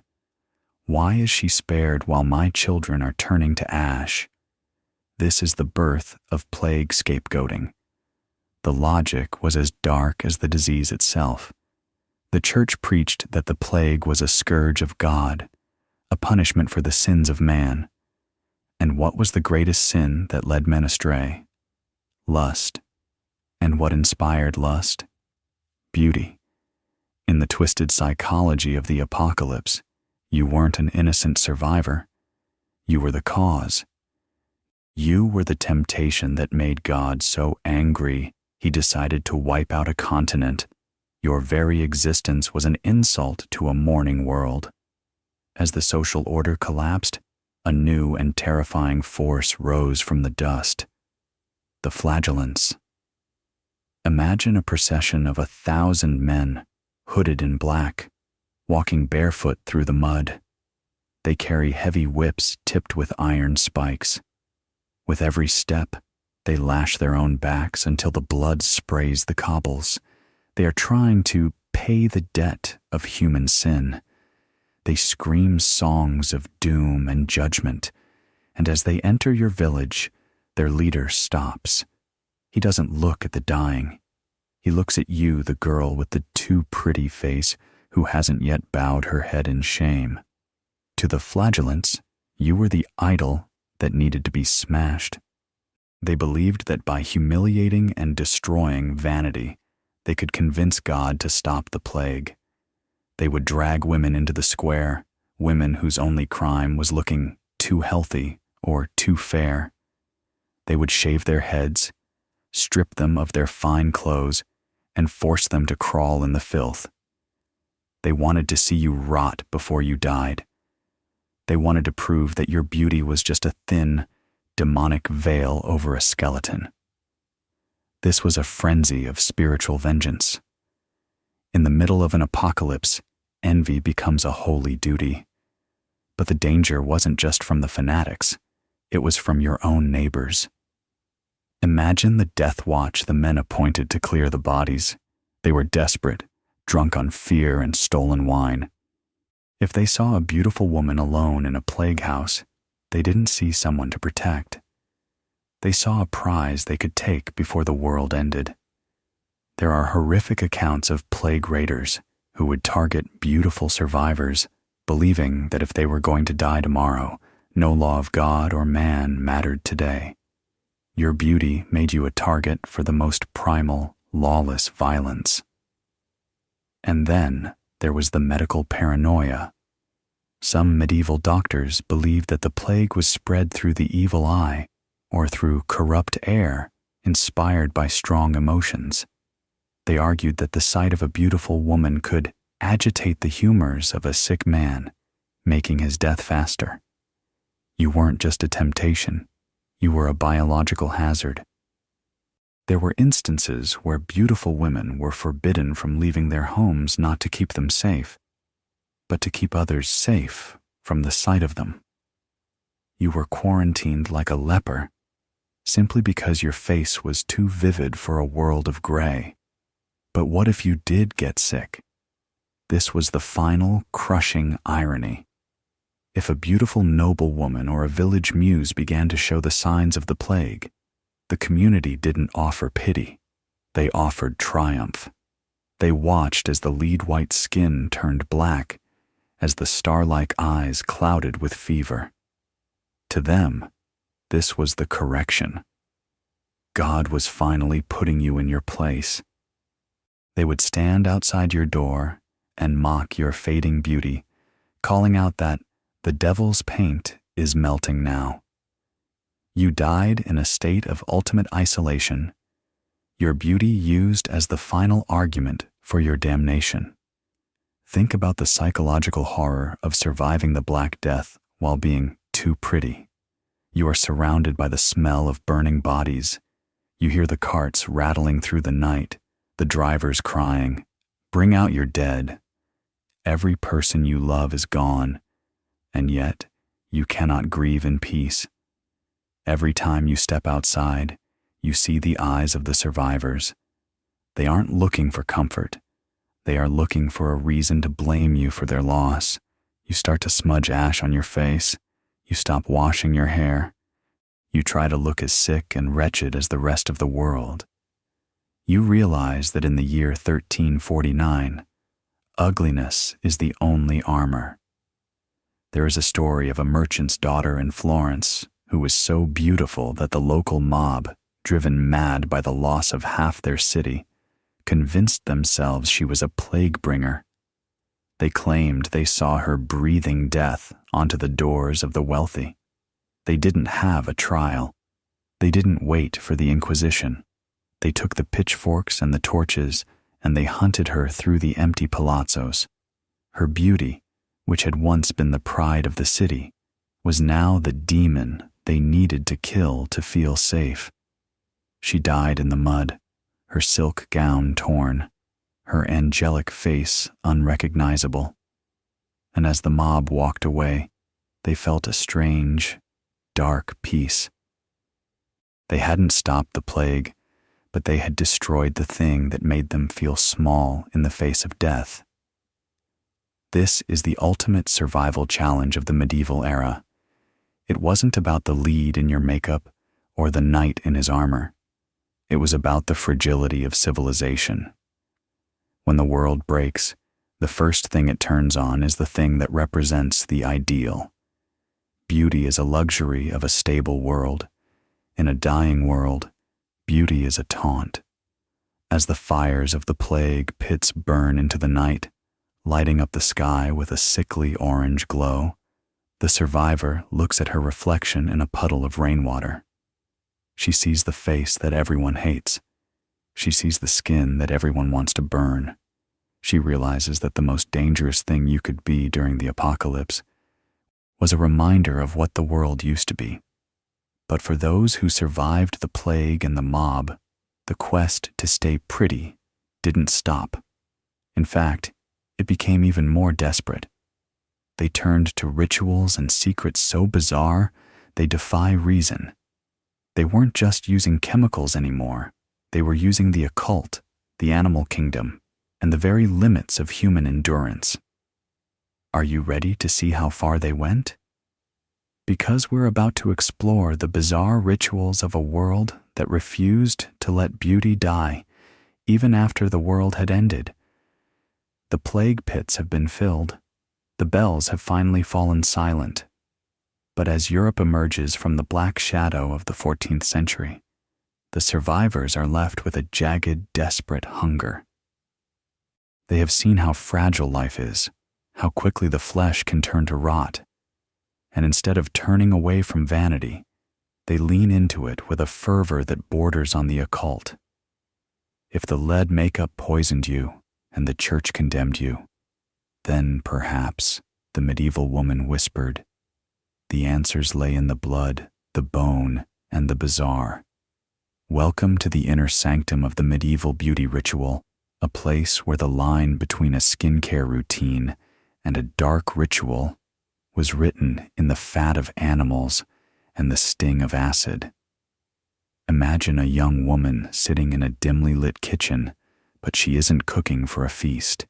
She is holding a goblet of pure, undiluted vinegar. To achieve that ghostly, aristocratic paleness we've talked about, some women realized that applying white lead to the outside wasn't enough. They wanted to be pale from the inside out. The vinegar diet was a slow-motion destruction of the body. They believed that drinking large quantities of vinegar would thin the blood and dry out the humors. In reality, the high acidity was systematically corroding the lining of their stomachs. It led to chronic malnutrition and internal bleeding, which ironically did make them look pale. They looked like they were fading away, because they literally were. They were dissolving their own vitality to look like a porcelain doll, their breath smelling of sharp acid, and their bodies trembling from the lack of nutrients. This was beauty by starvation and acid. But if the vinegar was the internal sacrifice, the external treatments were far more visceral. Medieval recipe books, passed down through whispers and hidden scrolls, suggested creams that would make a modern chemist recoil in horror. To smooth the skin, they turned to the animal kingdom. Imagine smearing your face with a paste made of boiled snails and crushed earthworms. The mucus from the snails was thought to glue the wrinkles shut, while the worms provided earthly vitality. You would lie in the dark, the cold, slimy sludge hardening on your skin, smelling of damp earth and decay, all for the hope that when you washed it off, your face would be as smooth as a river stone. And for the women who felt their skin was losing its maidenly glow, they turned to the placenta of sheep or the fat of slaughtered dogs. They believed that by applying the birthing materials of animals, they could steal back the youth they had lost. They were literally wearing the leftovers of the slaughterhouse as a mask, the heavy, rancid grease clogging their pores and attracting flies, while they sat perfectly still, dreaming of a second spring. But the most famous and most terrifying of these bizarre rituals involved the life force itself, blood. While the stories of Elizabeth Bathory bathing in the blood of virgins belong to a later century, the seeds of that obsession were planted firmly in the Middle Ages. Noble women were told by cunning men and rogue alchemists that the blood of young calves or even birds could transfer its heat and energy to their aging skin. Imagine a woman standing in a copper tub, having the fresh, steaming blood of a calf poured over her shoulders. The metallic scent fills the room, the red liquid staining her skin, a desperate attempt to absorb the life that was just snuffed out. To them, this wasn't murder. It was transfusion of essence. They wanted to be vampires of beauty, feeding on the youth of the wild to stay relevant in a world that discarded them. Then, there were the occult charms. When science failed and the church offered only judgment, women turned to the stars. Imagine standing in a garden under the light of a full moon, catching the dew from the leaves of a rose bush into a silver vial. This moon dew was thought to be a celestial bleach, capable of erasing freckles and sunspots. They would chant incantations, weaving hair from a white mare into their own braids, believing that the purity of the horse would travel into their own locks. They were blending folk magic with vanity, creating a world where every beauty product was a spell and every mirror was a scrying stone. Even the way they dealt with unwanted hair was a form of chemical warfare. To achieve the high, hairless forehead that was the height of fashion, they didn't just pluck. They used quicklime and arsenic. They would mix these into a paste and apply it to their hairline. The quicklime would sizzle as it touched the skin, creating a chemical burn that would permanently kill the hair follicles. Many women walked through the court with raw red sores along their foreheads, the skin blistering and weeping. But they wore it as a badge of honor. To them, the pain was proof of their devotion to the ideal. And let's talk about the mice eyebrows. If you had plucked too much, or if the lead poisoning had made your hair fall out, you didn't give up. You turned to taxidermy. Women would catch house mice, skin them, and use the tiny strips of fur as false eyebrows, gluing them to their foreheads with tree resin. Imagine being at a royal wedding, looking at a beautiful duchess, and realizing that her perfectly arched brows are actually the pelts of vermin. In the flickering candlelight, the illusion held, but in the morning sun, the resin would crack, and the brows would peel away, revealing the scarred, hairless skin beneath. This is the ultimate art of deception we talked about in Part 10, but taken to its most grotesque extreme. The psychological toll of these rituals was a total disconnection from the natural self. You no longer saw your body as a living thing to be nurtured. You saw it as a project to be engineered. You were willing to drink acid, wear blood, and glue vermin to your face to meet a standard that was being set by men who didn't even know the ingredients of the masks you wore. The too pretty survival challenge had become an obsession with the synthetic. In trying to look perfect, you were becoming something other than human. You were a composite of snail slime, lead powder, sheep fat, and mouse fur. You were a living collage of the natural world's most desperate parts. As the woman sits before her mirror, peeling the dried snail paste from her cheeks, she looks at her reflection.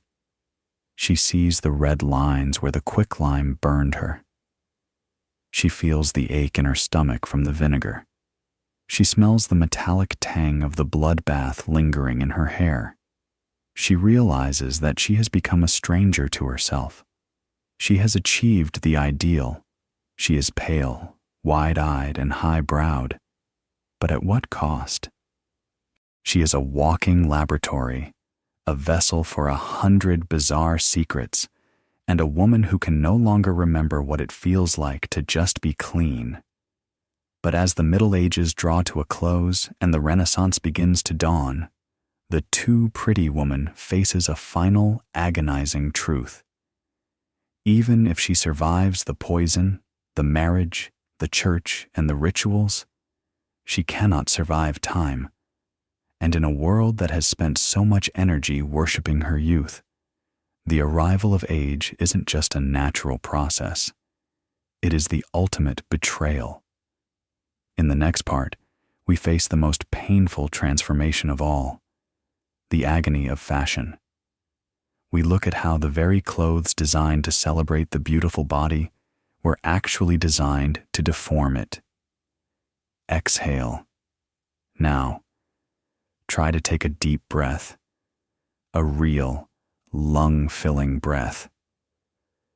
For a beautiful woman in the 14th and 15th centuries, that simple act of breathing was a forgotten luxury. You've survived the lead poisoning, the jealous whispers, and the bizarre snail slime facials. But now, you face the most intimate torturer of all, your own wardrobe. In the Middle Ages, fashion wasn't something you wore. It was something that wore you.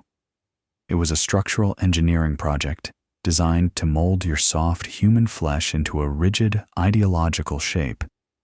If you were too pretty, your body was no longer yours to inhabit. It was a mannequin for the family's wealth, and the cost of that display was written in bruised ribs and a twisted spine.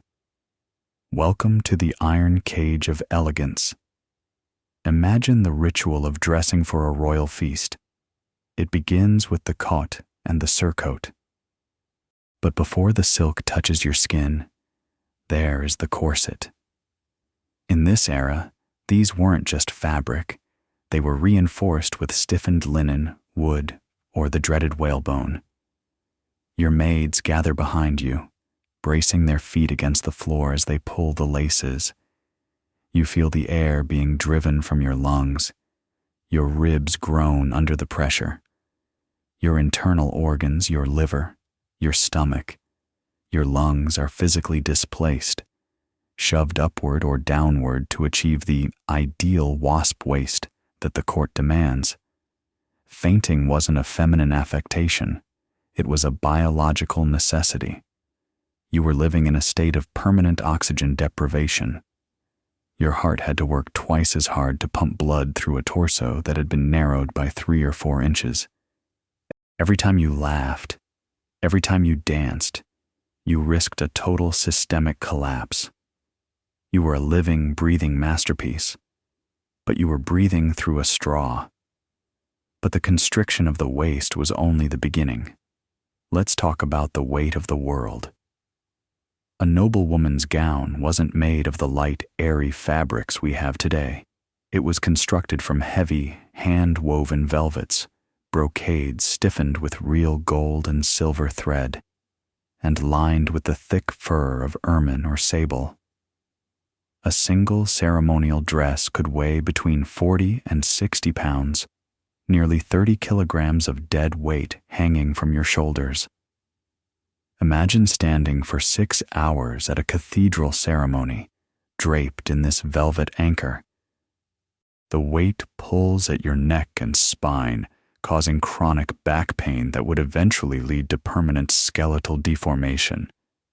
Many beauties of the age developed a distinct S-shaped curve in their spines, not because they were born that way, but because their bodies had literally bowed under the weight of their own status. You weren't walking. You were carrying a small child's weight on your back every single day, and you were expected to do it with a smile that didn't crack your lead-white makeup. And then, there were the patents. If the weight of the dress broke your back, the shoes broke your stride. To keep those incredibly expensive, 20-foot-long silk hems from touching the filth of the street, women wore Chopin's or Patent's wooden platform shoes that could be up to 10 or 20 inches high. You were essentially walking on stilts made of unstable wood. Every step was a gamble with a broken ankle. You couldn't walk alone. You had to lean on the shoulders of 2 servants just to move from your carriage to the hall. This was the ultimate handicap of beauty. By making you unable to walk, society ensured you couldn't run away. You were a stationary icon, a statue in silk, dependent on others for every meter of movement. Your beauty had physically paralyzed you, turning you into a captive of your own prestige. But perhaps the most agonizing fashion was the hennin, that iconic, towering conical hat. Some were so tall that doorways in castles had to be physically heightened to accommodate them. To keep this massive structure from toppling, it was pinned directly into your hair and, sometimes, held in place by a chin strap so tight it made swallowing difficult. The constant tension on the scalp led to traction alopecia. Your hair would literally be pulled out by the roots, leaving you with the fashionably high and scarred forehead we've discussed. You were being plucked, squeezed, weighted down, and balanced on stilts. The psychological toll was a feeling of being buried alive. You were encased in layers of bone, wood, metal, and fur. You couldn't bend over to pick up a dropped kerchief. You couldn't sit down without your skirts ballooning around you like a trap. You were a prisoner within your own silhouette. There was a terrifying social engineering at work here. If a woman is constantly struggling for breath, constantly in pain from her shoes, and constantly exhausted by the weight of her clothes, she has no energy for rebellion. She has no energy for thought. Her entire existence is consumed by the physical effort of simply standing still. The too pretty woman was the primary victim of this engineering. Because her beauty was the family's greatest asset, she was the one subjected to the most extreme versions of these trends. Her corset was the tightest. Her skirts were the heaviest. Her hennin was the tallest. She was a victim of her own success, her body a battlefield where the ideal fought against the human. Consider the story of a young bride in 15th century Burgundy. On her wedding day, she was draped in so much gold brocade and fur that she couldn't move her arms. She stood in the heat of the cathedral for 3 hours, her corset crushing her ribs, the weight of her crown pressing into her skull. When she finally reached the altar to say her vows, she didn't speak. She simply toppled forward like a felled tree. They said it was overwhelming emotion, but the physician knew the truth. Her lungs had finally given up. Her beauty had literally suffocated her. This is the agony of fashion. It wasn't about looking good. It was about the performance of suffering. To be beautiful was to endure. To be a noble woman was to be a martyr for the mirror. You realize that in the year 1450, the fair maiden was a creature of artifice. Behind the glowing skin and the star-like eyes was a skeleton that was being slowly crushed, a spine that was bowing under the weight of gold, and a heart that was beating with the frantic rhythm of a trapped bird. You weren't wearing the dress. The dress was consuming you. As the maids finally begin to unlace the corset at the end of a long night, the noblewoman gasps as the blood finally rushes back into her compressed tissues. It is a moment of excruciating pain, the reawakening of a body that has been half dead for 12 hours. She looks at the red welts on her skin, the bruises on her ribs, and the way her toes have been crushed by her shoes. She realizes that her beauty is a parasite, feeding on her health, her breath, and her freedom. But even as she recovers her breath, a new shadow falls across the room. She has survived the iron cage. She has outlasted the agony. But she cannot outlast the years. The most terrifying transformation isn't the one the corset makes, it's the one that time makes. What happens to the too pretty woman when the mirror finally starts to tell a different story?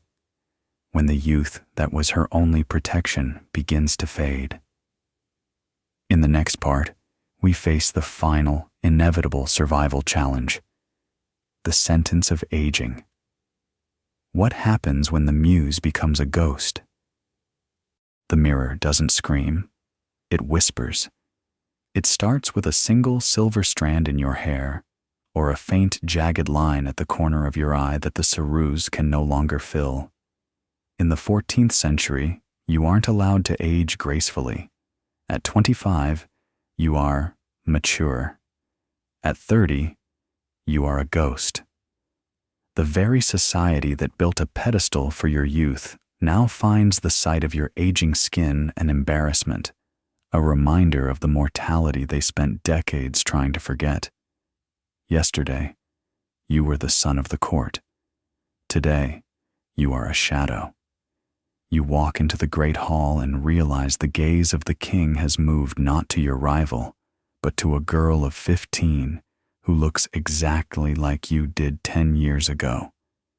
Your protection vanishes.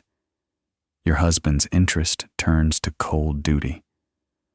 The too pretty woman faces the ultimate sentence: irrelevance. You are pushed to the edges of the room, then to the edges of the castle. Many noble women, sensing the end, flee to the only place that offers a living grave: the convent. There, behind stone walls and a black veil, you finally find the anonymity you once craved. But it is the anonymity of the forgotten.